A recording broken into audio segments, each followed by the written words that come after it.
Yes, it is. That's right. That's I know they were talking about it this summer because my sister had an internship at WJHL, and I remember her talking about it. Yeah.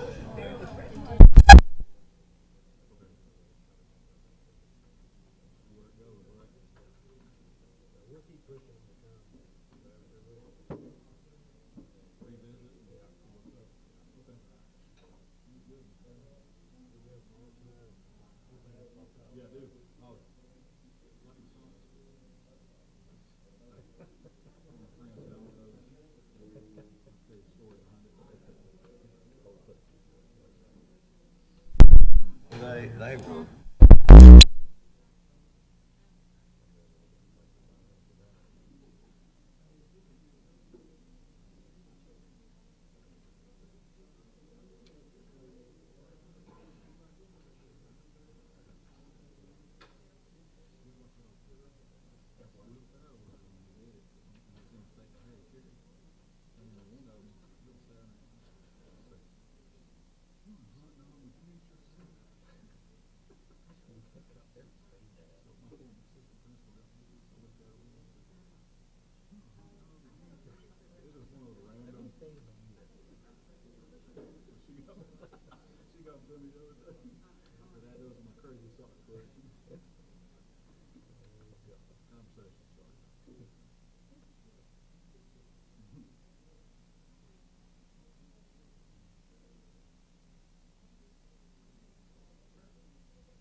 I'd like to welcome everyone to the February Elizabethton City Schools Board of Education meeting.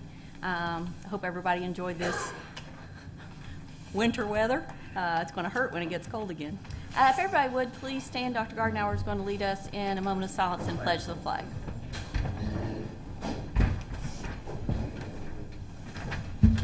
Okay, let's have our moment of silence.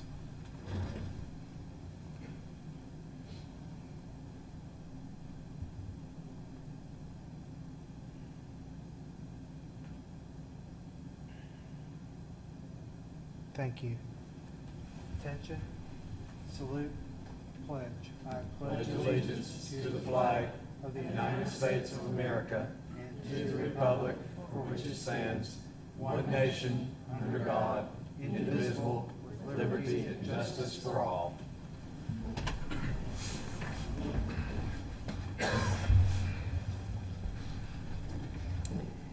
All right, it's time for citizens to speak in accordance with Board Policy 1.404. We had Mr. Tom Johnson request to speak to us tonight. He is from Nashville, but we're going to allow this. So if you would come forward and just give us your name and your address.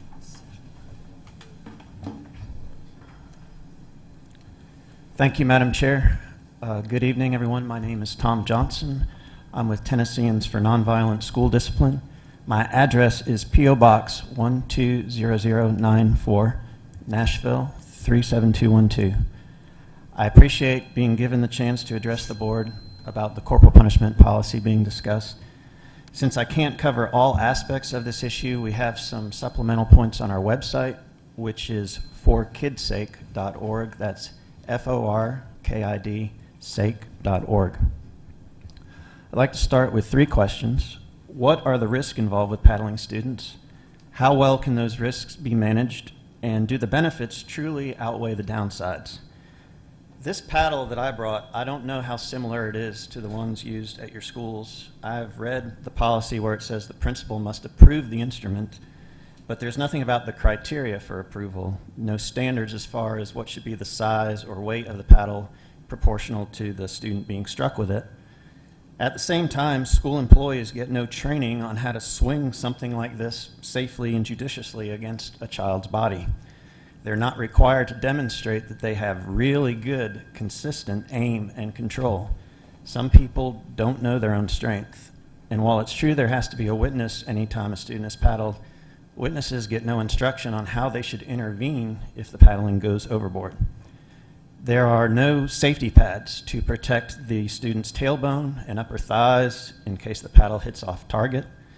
Maybe there's a reluctance to acknowledge the chance of human error, but it needs to be acknowledged in an honest policy discussion.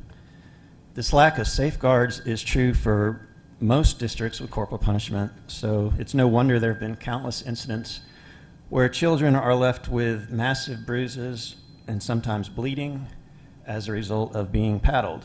Mind you, this is despite the presence of a witness. Sometimes the child requires medical attention. For days, it may be painful for them to sit or to sleep in their normal sleep position, neither of which really helps them concentrate on learning.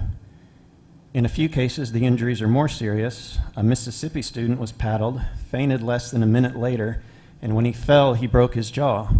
A girl from Ohio had weeks of hemorrhaging from just one powerful swat, leading doctors to fear that her uterus was knocked out of place. By the way, female-specific medical concerns led one Texas school district to ban paddling back in 1980 on the advice of a board member who was an OBGYN. And from a purely humane standpoint, it seems like no steps are taken to make sure that a student is never paddled whose backside is already got bruises or welts from a recent punishment at home. There's a lot that teachers and principals may not know about the domestic situation of the kids they're being told to inflict pain on. Corporal punishment also raises the question of personal boundaries that we see increasingly invoked in conversations about sexual harassment. There was an article on the website BuzzFeed last fall written by Kirsten King and entitled "What It Means When Women Say Me Too." One experience King recounts was when she was 15 and her teacher joked in class about spanking her and other girls for not knowing answers when he called on them. So imagine how uncomfortable she would have felt being actually spanked by a teacher, actually made to bend over and swatted on the butt. Or consider a Utah State Commissioner now being investigated for sexual misconduct, including charges that when he worked as a high school teacher, he spanked a female student. Or look to Red Bank, Tennessee, where a man was convicted of sexual battery in 2006 for spanking two teenage employees when they made mistakes, telling one she could either be spanked or be fired. But if it's okay for her principal to spank her at school to improve her behavior, then why not her boss at work? Young women don't need these mixed messages if they're going to be confident of their right not to be touched in certain places by men in authority. And kids of all ages who are conditioned at school to associate extra parental authority with spanking are more likely to submit to it if proposed by coaches, camp counselors, priests, or what have you.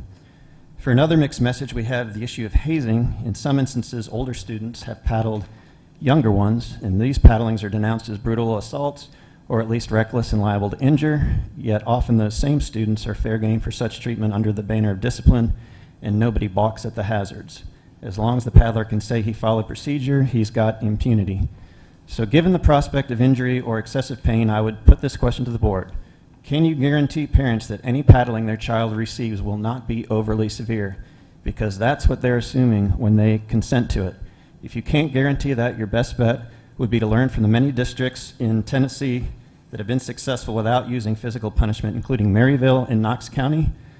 Some of the strongest advocates for this trend are career educators like Ms. Peters, who've been in the trenches. For all the things ECS is doing right to be hailed as an exemplary district, you could burnish your image and reputation even further by making a clean break with this problematic form of discipline. Thank you. Thank you. Thank you.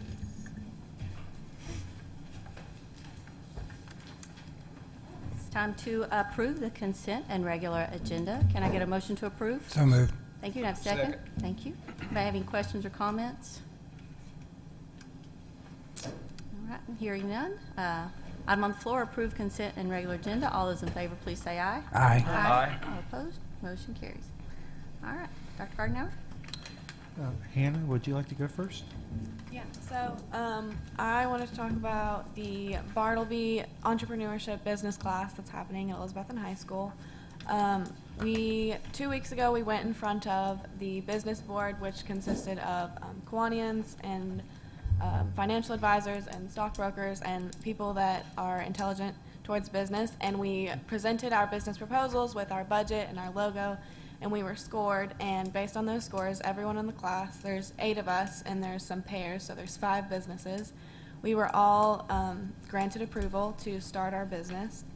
So through that, we have Bartleby is going to be giving us a loan, and then there will be partnerships made in the community, and hopefully some people can match those loans and help us start our business. And Northeast Community Credit Union has allowed us to open business accounts there, and they were very generous in that they donated to all of us the $25 that you need to start the account, which was amazing, very generous of them. And so that's where we are with that, and as soon as we get our loans from Bartleby, we'll be starting our business. We're all working pretty hard and making websites, making phone calls, and everyone did really great doing their proposals. There were certain people in the class that kind of when you first saw them practice and then at the actual proposal, you could see how much they'd improved just in public speaking and all of those aspects. So it's really great. What are some of the businesses? So my business is called, I'll go with that one first. That just sounds great. My business is called Local Harvest Delivery, and it's a grocery delivery service, but instead of shopping from places like Walmart and Ingles, it's going to support local farmers and businesses and then deliver those. So that's mine. And then there's another group that's doing a hiking and touring guiding service, and then there's one group that's doing a printing company, and they're using like Southern slogans, and it's called Southern Strength, I think is the name of their business. And then there's another one that's going to be doing painting classes in state parks, so that's going to be really great. These are great. It's really exciting, I think.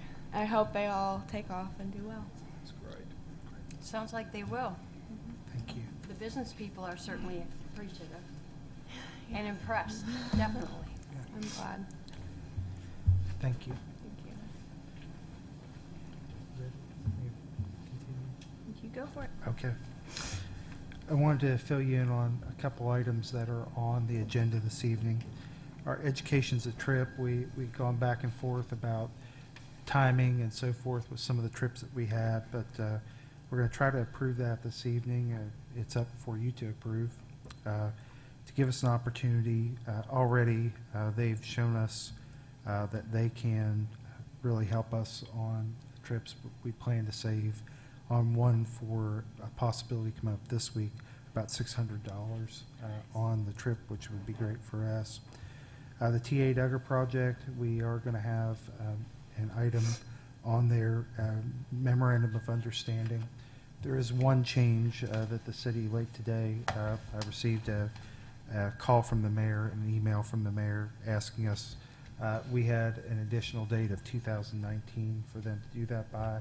They said that it would be up. We may do it earlier or later depending on the bond market, but they felt that we just needed to have that be open-ended, and I understand where they are on that. We're hoping 6 to 8 months would be a good time frame for that.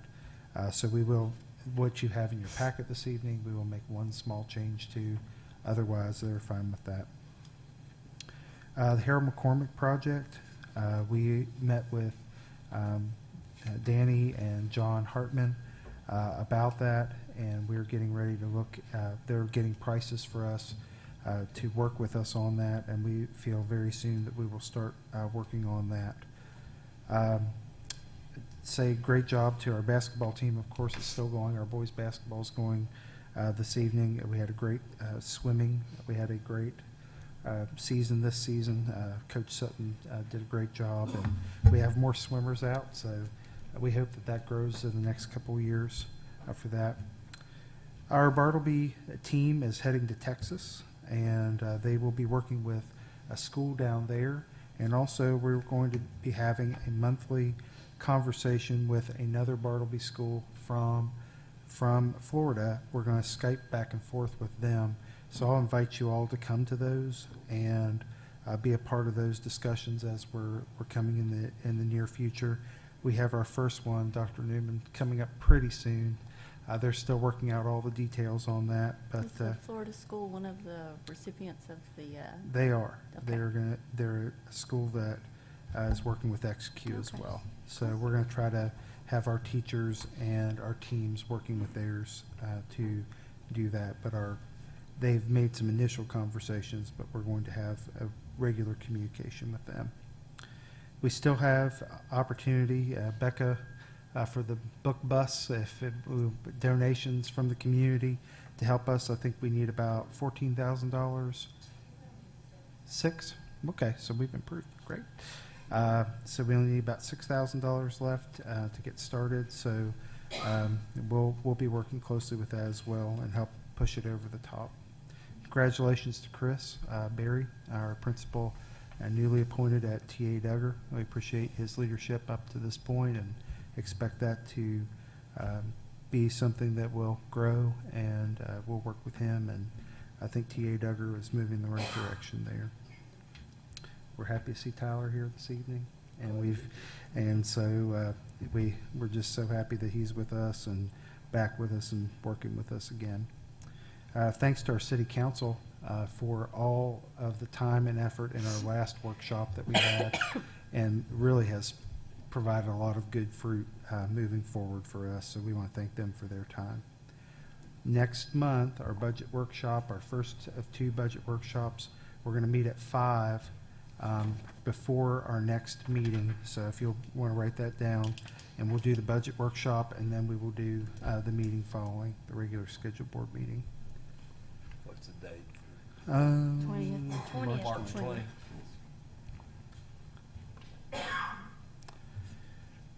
Another part of what's going on, you'll see back in this room in particular, we're going to be looking at putting a computer lab down in the old kitchen area that's down here.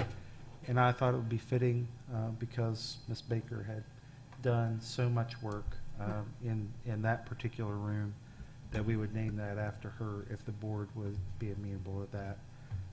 She spent, well, how many years do you think? Maybe 15 or more, 20? Between 15 and 20, I think it was. Yeah. Yep. And we were going to end up taking that over, and the community, the Douglas School chapter that's part of our community here, I talked to them today, and they have been able to use this room, and they felt very good about that. And we're going to try to make it to where they can use this or the bathrooms that are down on the back side if they have a community event there. So they felt very good about that, and I told them we give them 2 weeks and talk back and forth. If there's any questions or concerns, we would take a look at that point. But everything looks pretty good for us to put that down there, and then we're going to renovate some office space in the current computer lab. Over here, behind this big sign, I'm going to work with the Imagination Library, and we're going to try to resurrect our Teacher Hall of Fame. Some of them have been recognized over many years that they've been doing that, and I think it's fitting for us to try to recognize those people in some way. And this will be our kickoff for trying to have people. They normally will ask for 1 deceased and 1 living member to go into that a year, and we would really like to recognize those people who have given a lot to our community. So that'll be over here, and then we have our Old Teacher Hall of Fame for people that have done terrific things over their career with Elizabethton City Schools, people that have been named state winners, Teachers of the Year, those types of things, and we'll put that as a part of that as well. Our last thing we want to say is our response to the flu and everything that's going on with that. We've looked at a lot of different things. Mr. Trent's been working on that with me. What could we do to improve that? You know, some of it's training, some of it's hand washing, but we purchased a machine that will send out a fog mist in rooms, and it will kill everything in the room as far as germs go. It sends out charged particles, they link onto the dirt, and they kill it. And the great thing about it is that solution stays active for 2 weeks after it's put on anything. It covers every crevice on the surface. It's pretty neat technology. But we feel like with the flu going around and what's going on, especially what we heard today, it's really important that we go the extra mile to make sure that that's something we're paying attention to. We've seen our numbers, personally in our school system, dramatically reduce, and students having strep and the flu and those types of things. But we want to stay on it. We know when the winter weather returns and it turns cold, we'll probably have another resurgence of it. And if we're seeing what West Tennessee is seeing at this point, we want to be prepared. And so we received our solution today. We treated the entire central office. We're starting on Harold McCormick is our next spot, and we're going to hit that, and then we're going to move forward with that. That's all. Excuse me, can I ask you a question? When Sure. is it applied? Is it when no one's in the building, or? You can really apply it at any time. Mm-hmm. We'll probably be taking it after school. It takes 1 minute to do a room Mm-hmm. with it, so it will not take very long. And we're just going to take the machine from school to school Mm-hmm. and then try to continue to treat it till we get out of what I consider to be the strong flu season. We'd love to see what it does for our numbers overall. One other question, Becca, what's your deadline on the book program? The book drive, we're wrapping up this Friday, and then fundraising, the bus is going to be decommissioned April 27th, so we would really like to have fundraising done. So through April, Ideally before then, like by the end of March. we're Okay. ready to get supplies. Okay. And that's if anyone needs information, it's Books from Birth Foundation, our local Imagination Library. We've had donations from a lot of different entities and local organizations. We'll be giving them public recognition in the paper coming up, and making sure that we put their information out on Facebook to give them recognition for helping our students. It would be wonderful if you could get all those books that the post office doesn't send back. Has anybody investigated that? Is that just a dead They- issue? They can't, we have investigated, and it's Yeah. basically a dead issue. it's illegal It's for them to do It's that. it's a terrible situation, but there's nothing we can do about it.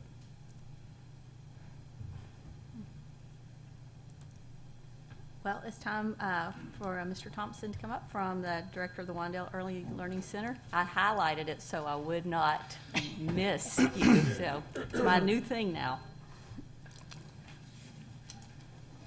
You Don't gonna make him start tell the- what happened to him first? Yeah. What bet did you lose, or? I've got about 3 different stories depending on the company I'm in. Okay.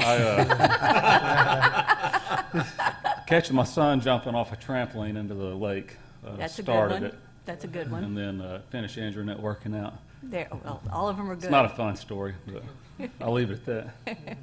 So thank you all. And speaking of my son, Hurley, I don't want to hear it. Just stop. I have to start, anytime I talk, I have to start out with a joke. And he loves to tell jokes. So what do you call a 3-hump camel? No. Pregnant. I'm glad Everybody somebody hears laughed, because this. Becca had the cricket sounds ready to go. No, are you kidding? Tyler's going to rip that or use that one all the time. It's going to be his new thing. Tell Carson, well done. I will. I don't know why I wanted to look at Dr. May when I told that joke. But anyway, and he'll ask me tonight if I used it. But, You can use it. good evening. Thank you for letting me speak tonight about the Wandale Early Learning Center. It's quite an honor. As most of you know, we serve 80 students who are age 4 when entering our program. Currently, 79% of these students are considered economically disadvantaged, while 9% are considered to be students with disabilities. We have a wonderful group of teachers and support staff that contribute to student successes. Because our students come from various backgrounds, the successes vary in many different ways. Remember that this is many of the students' first experience away from home into a structured setting. It's their first experience that begins to mold a successful student. So why do we, Elizabethton City Schools, invest in these students, and why is it important? The human brain develops more rapidly between birth and age 5 than during any other subsequent period. The first 5 years of life are a time of enormous social, emotional, physical, and cognitive growth. These early years provide a window of opportunity to set either a sturdy or fragile stage for what follows. Children who participate in high-quality early childhood education develop better language skills, score higher in school readiness tests, and have better social skills and fewer behavioral problems once they enter school. And adults who participated in high-quality early childhood education programs during their preschool years are more likely to be literate and enrolled in post-secondary education and are less likely to be school dropouts, dependent on welfare, or arrested for criminal activity. These are just a few of the research-backed facts that I want to share with you in regards to early childhood learning. I have more, which I'll pass out later. I want y'all to pay attention. I know we're trying to read them while I was talking. So what's going on at the Wandale Early Learning Center? We're all about positive experiences, and that's a conversation Mr. Hurley and I have continued to have. It's what that experience is for their first time in a setting like school. And some things we pride ourselves in, some things that are going on are field trips to the library, post office, Stickley Farms, fire station, movies, apple orchard. These are all things we like to put in front of them because they're experiences they're not going to have, majority of them are not going to have at home through their families. So that's just one thing. We also, instruction is huge. And right now, the state just revised the standards for pre-K, the pre-K program. And they focus on social and personal competencies, approaches to learning, creativity, self-regulation, English and language arts. And I just wanted to read you one of these because these are pretty insane when you think about it. And these are 4-year-olds we're talking about. So this is standard 1, coming from English language arts. And it says, read closely to determine what a text says explicitly and to make logical inferences from it. Cite specific textual evidence when writing or speaking to support conclusions drawn from the text. You said this is what age? 4-year-olds, I pre-K. remember that sounded about right. Absolutely. What 4-year-olds? And the following of that is with modeling, prompting, and support, ask and answer questions about informational text read aloud. So we start early, and you know the state's starting early with their Drive to 55. They want success, and with their initiative on reading. And where do we start? We start in pre-K. Math, science, social studies. We also, one other thing they do is they're attending. What we're doing is we're trying to push the Wandale Learning Center. We want them to be a part of Eastside. They're housed there, so we want them doing as much as they can to be a part of that program over there. So they're involved in the parent nights going on at Eastside. All of these are important experiences for the kids, not only the kids, but the parents as well, because these are students who are going to transition into the rest of our schools as they move into kindergarten, first grade. To grab your attention one more time. The kid comes home. This is one of ours from the first day of school. And mom asks, what did you learn today? The kid replies, not enough. I have to go back tomorrow. I make myself laugh. I can't help it. But it's my wife hates it. It is important for you all to know that we've also completed our grant for next year. So the pre-K program, it's a state-funded grant. But you all also, the board, Elizabethton City Schools, it's a matching grant. So we're having to put money into it as well to match what the state puts out. And without that, it wouldn't be possible. And it's so important. And once you read over just the little facts I give you, it's pretty mind-blowing. A couple things about Tennessee that's great is Tennessee, their FY17 funding for the VPK program was $86,552,900 million, 934 state-funded pre-K classes in 95 Tennessee counties. So please stay in touch with lawmakers that you know, any stakeholders who contribute their time and research into continuing to funding the grant. The VPK discussion, it comes up annually at the state legislature, and not everyone, not all our legislators, not all our lawmakers are bought into it. Not at all. Some other research goes other ways, but it's not, some of the lawmakers try and go on that research, but it's not it's very, I don't know how to put it. Anyway, the good outweighs the bad with the VPK. So if you're talking to any lawmakers, please ask them to, for their support in funding pre-K programs. But in closing, our team at Wandale Learning Center, faculty and staff take pride in what we do. We understand the importance of providing successful experiences which will ultimately produce student success and achievement for Elizabethton City School System. So that's all I've got. And thank you all very much. Thank you. Travis, what did you say was the percentage of students that attend that are economically disadvantaged? We're at 79% right now. 79, Our okay. goal is 90%, and we generally get fairly close, but we're at 90% with our economically disadvantaged plus our students with disabilities. And how many students did you say? We have 80 that are funded through the VPK program. Yeah, How four many? classrooms. 4 classrooms? Yes, sir. Wow.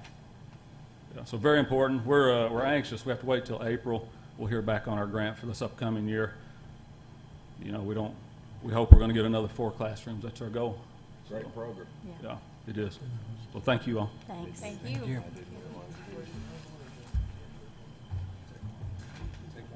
Yeah. All right, let's move on to the regular agenda.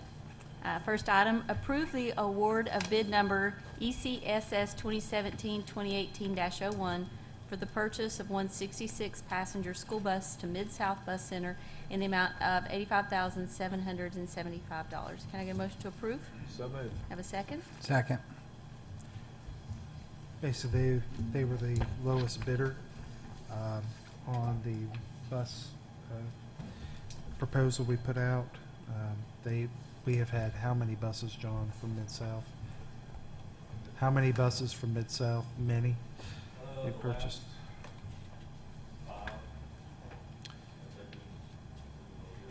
They've been low bid, correct. So we've had good success with them as well. Have they started putting seat belts on them yet, or is that mandated yet? We put seatbelts on our buses for about 10 years. We don't have seatbelts on all the buses yet, but as we continue to roll buses off and purchase new buses, we're continuing to do that because, you know, quite frankly, we're going to be at a point in the not too distant future where it's going to be mandated. Do we mandate that they wear their seatbelts?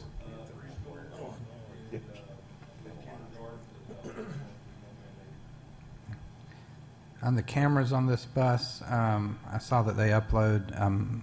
Is there the capability to have those real time? You have to have a on board. I'm sure you can, I just don't know that we can afford it. You know, have the ability to stream it and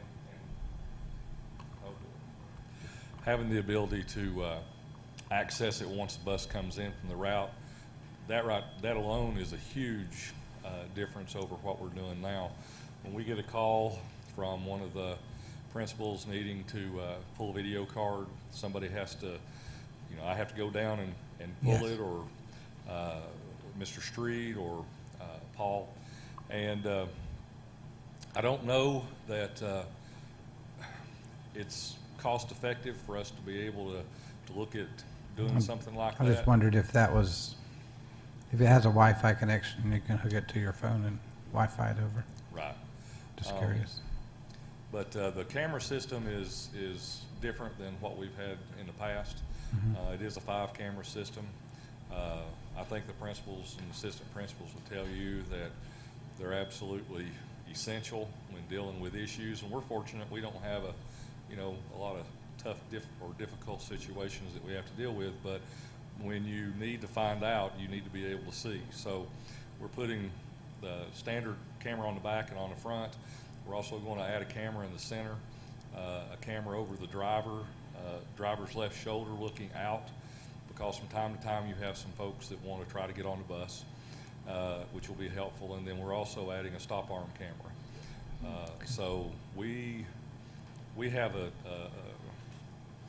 very difficult time in the city of Elizabethton stopping when the stop arm is out on the buses. We've had police officers that have actually followed the buses, issued citations.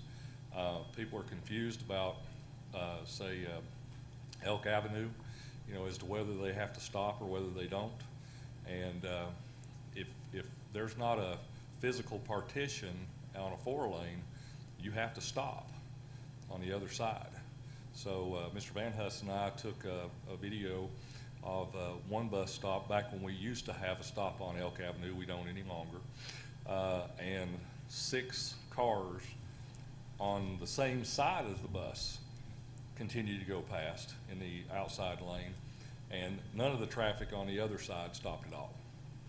So we've discontinued Broad Street, Elk Avenue, you know, making stops along those streets with the exception of when we go out Lynn Valley.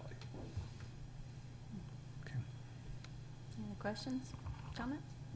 I was going to try to answer Dr. May's question. I've been on many field trips with the kids, and the teachers that I've worked with from Harold McCormick have always checked to see if the kids have the seatbelts on, but it's pretty hard to check them all. Oh, yeah. I was just curious if that was our general Yeah. policy. The bus driver can't do that, but the teachers I've worked with have been really good about that. That's good. Item on the floor, approve the award of bid number ECSS 2017-2018-01 for the purchase of 166 passenger school bus to Mid-South Bus Center in the amount of $85,775. All those in favor, please say aye. Aye. Aye. All opposed? Motion carries. Next item, approve on first reading Board Policy 6.200, attendance as proposed. Can I get a motion to approve? So moved. Thank you. Can I have a second? Second. This is, the change came based on guidance that we've received from the Commissioner of Education of, obviously, you know, with them focusing so much on attendance, there have been people that have been giving them feedback on some different things they thought should be in attendance policies. For instance, if you look at the proposed changes, college visits, personal injury, pregnancy, a summons, subpoena to court, those type of things have not been a part of the policy in general, but now they're adding those because they think they're kind of common sense issues that would be acceptable absences. I would agree. Great. Is our attendance still running 93, 94? It is. You know what? I believe Right. we're doing very well. That's great. We're hoping after we get out of this 6th season that we'll be making up some ground Good. for where we've lost. Hannah had some concerns about our attendance policy last time. Did you read this? Does this address your concerns? Yeah, I think the concerns were more of the way that you could miss 3. I think it was 3 excused and then 5 5 excused, 3 unexcused, and I think it was confused the way that those were split up. And does it all add up to 5, or do you technically get 8 days? I think that was more of the confusion. And we've done some work on that, Okay. and I think that we can say we've revisited our exam policy for next year. We're really going to have to probably, based on the new attendance law, we're going to really have to move away from semester exams the way they've been done for years, simply because it's not conducive to that particular policy. I think we may be able to do a combination. Maybe say if you have had great attendance over the semester, maybe we have 2 days of exams or something like that that would cover that. But it's not really working the way that we would need to for an attendance incentive, especially when people are absent from school based on that. And so we have talked with both principals at middle and high school, and that'll be a change that's coming for the coming year. The only other question I had was on page 3 about this driver's license revocation. Which entity is in charge of doing that? Is that a It's kind of a DMV thing or a school thing, or? we can apply for that. Mhm. We have certain students that will have their driver's license revoked. Mhm. It's up to them after that to be in compliance to be able to get that back. So that's something, yes, they have to have a letter from us once they've fallen short to be able to go back. That's why Ms. Simcox, Teresa Simcox, our data person, is very popular to certain students during certain parts of the year, making sure they get that.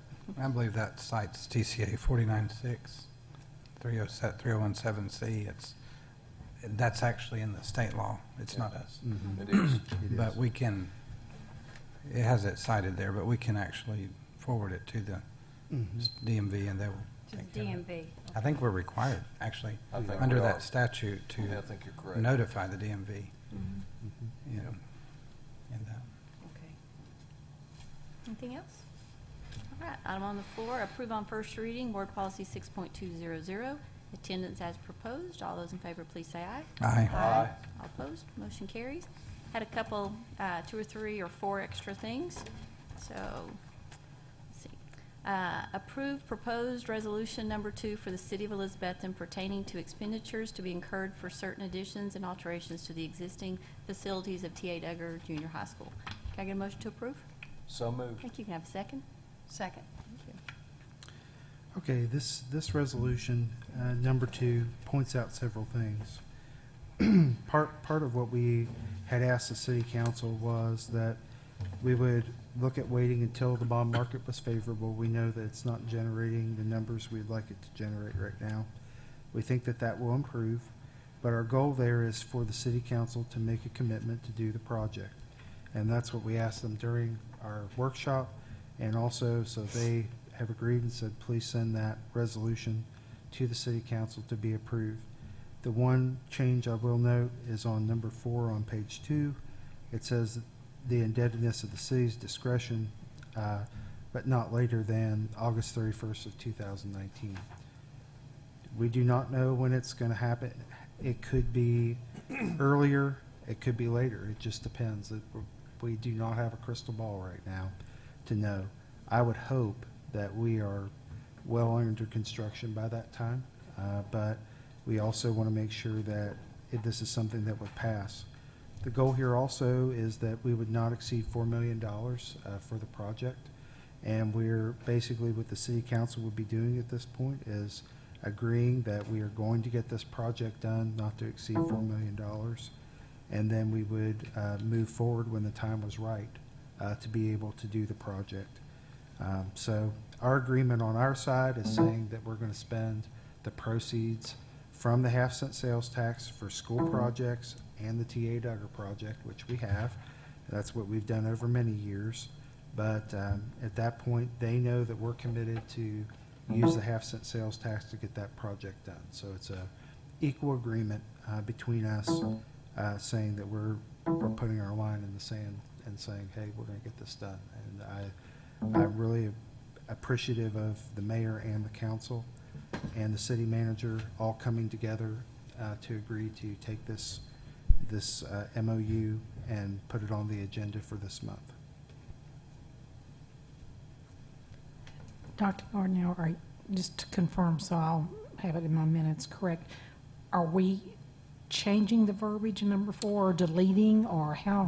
The only thing that we will change is August 31st of 2019. It will be. Yeah.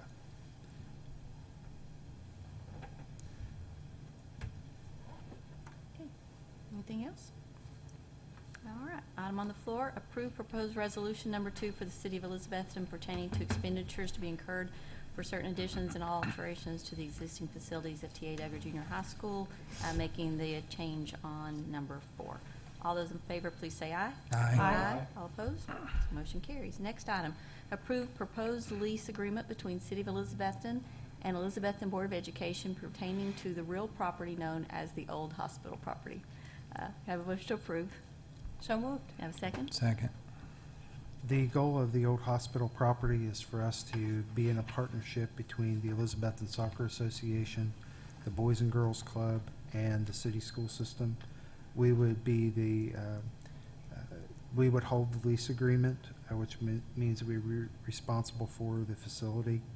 I do want to say thank you to Sam Laporte for all of his work and the fact that he'll be an investor on this project moving forward if council will approve this. Keep in mind, there are a couple things that I want to point out. The only question that the city had was just making sure that we had some type of example of how the payback on the lease agreement would go.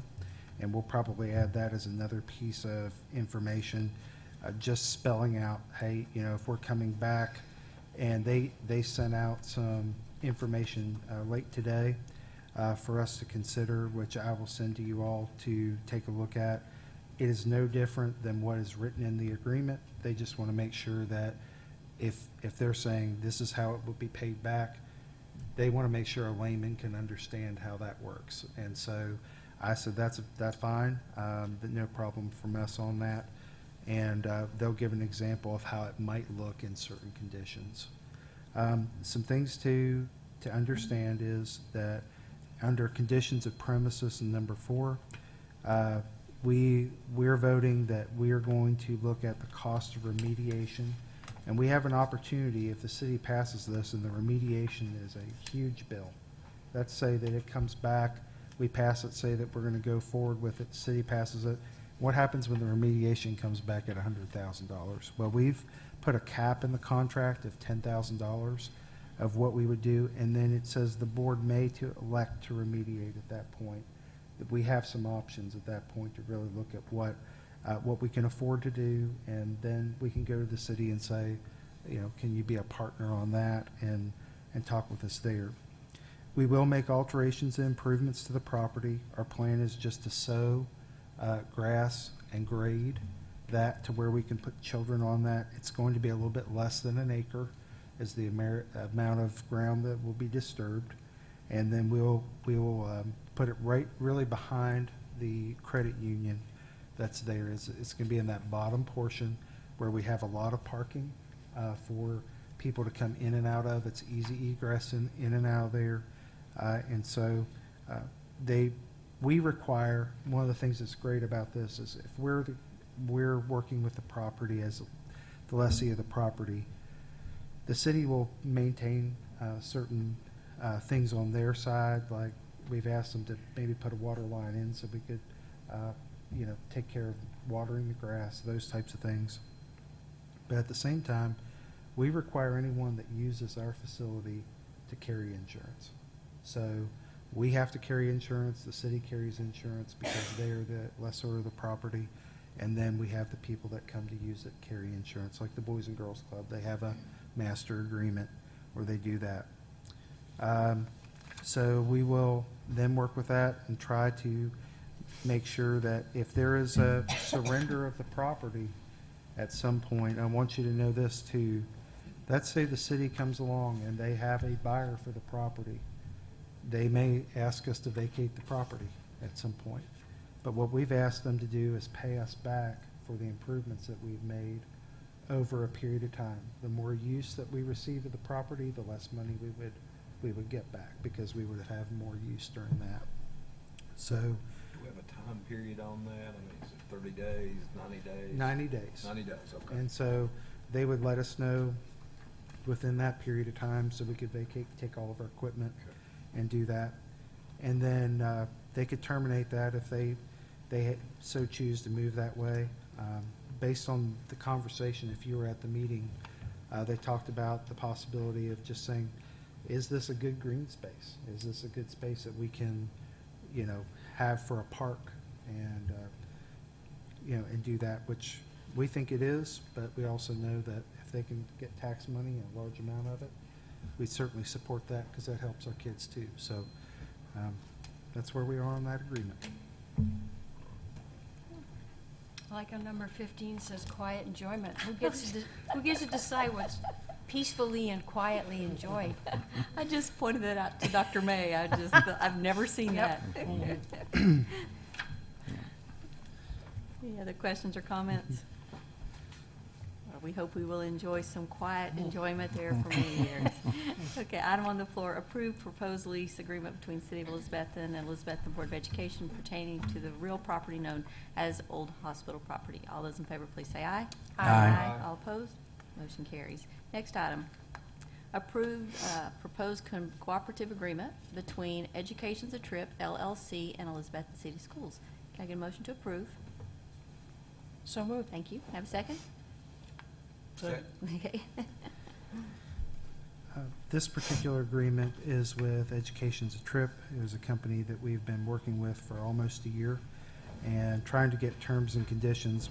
We spent quite a few hours on getting a master agreement in place to where they could come in and help us with planning trips and so forth. They have already shown us, based on some of the information they've given us, they've already shown that there's a possibility that we could save a particular amount of money and pass that along to students over a period of time. But also, I think that what they're planning to do is basically a fund share profit that they give back to schools is pretty great. And our goal is to maybe start out small with them over a period of time, maybe take some faculty travel, and if approved, then we would look at other arrangements further on down the line in the years to come. But we want to make sure that they are someone that we'll do business with and make sure profit sharing and those things come to fruition before we would plan other trips with them. Any questions or comments? All right, item on the floor, approve proposed cooperative agreement between Educations of Trip LLC and Elizabethton City Schools. All those in favor, please say aye. Aye. All opposed? Motion carries. Last item, approve one part-time assistant to the teacher position at Eastside Elementary School dependent upon Title I monies. Can I get a motion to approve? So moved. Thank you. Can I have a second? Second. This obviously is to help students, and we're working on getting close to testing time and so forth, so I believe this will help our students overall. Questions or comments? Are we still pretty secure with our Title I monies at this point? At this point, we are. Federal government? Well, the new tax law is You mean helping today? people in their paycheck. Today. Will it help us come spring? We do not know at this point. So, Okay. but it is so far as with the tax law change has made a lot of employees happy. So, what they have said is they're going to fully fund Title I. That's part of what the president's budget is, and so I'm hoping that that's true, and I hope that it will secure us being able to move forward. And one other thing too, if you looked at the governor's budget, and we mentioned this last time, but I just want to make sure, our goal is to try to replace our person at Westside, if we could, with the governor's new proposed one person. They will give one RTI type coach per school system. So because it comes out of that money, that may be something that will help us. We'll see, how it all shakes out in the end, but that's a goal of ours. So hiring this person won't happen until you're sure that the Title I monies are available? Is that how it's going to go? Well, yes, I mean, Okay. the governor's budget, go ahead.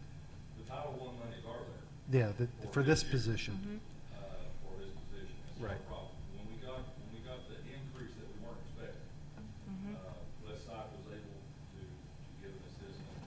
Harold McCormick is working through a situation where they can get someone to help. And at Eastside, they were happy to get another assistant to help with their interventions. So we're fine for this year. We're fine for this year and hope for next year, so. Item on the floor, approve one part-time assistant to the teacher position at Eastside Elementary School, dependent upon Title I monies. All those in favor, please say aye. Aye. All opposed, the motion carries. Last, just a reminder, next board meeting will be here, March 20th. Remember, 5 o'clock budget workshop, 6:30 the actual meeting. Can I get a motion to adjourn? So moved. Have a second? Second. Thank you. Have a good evening.